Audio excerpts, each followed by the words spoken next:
Good morning, good afternoon, good evening, wherever you are, whenever you're watching this. I am someone God loves, and you are someone God loves. Today marks the end of June, and what a gentle, powerful month it has been. This month we reflect on the fruit of the Spirit that might seem small, but carries great weight: kindness.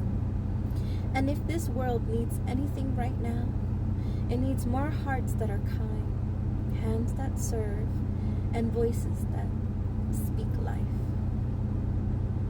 Be kind and compassionate to one another, forgiving each other, just as Christ God forgave you. Ephesians 4:32. This month we saw kindness in many forms: quiet, strong, faithful. We walked with Ruth, who stayed when it was easier to leave, reminding us that kindness is loyal.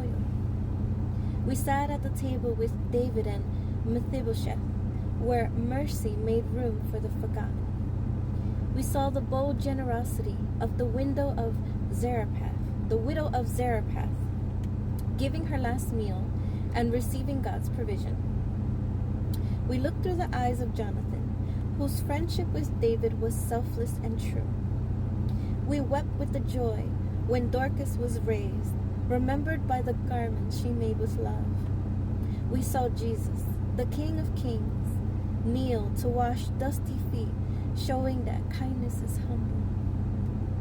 We watched Barnabas, the encourager, give what he had and lift others higher. We followed the Good Samaritan, who chose compassion when others passed by. We stood in awe of Naaman's servant girl, whose hope and courage pointed to healing.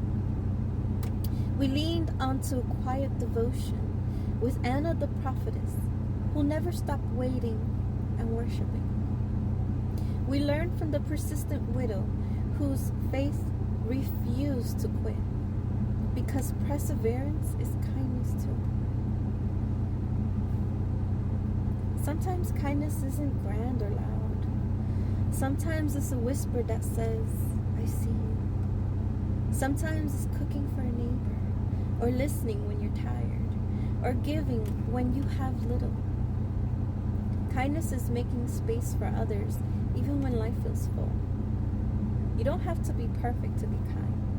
You just have to be willing. Willing to stop, to see, to care. Because kindness multiplies.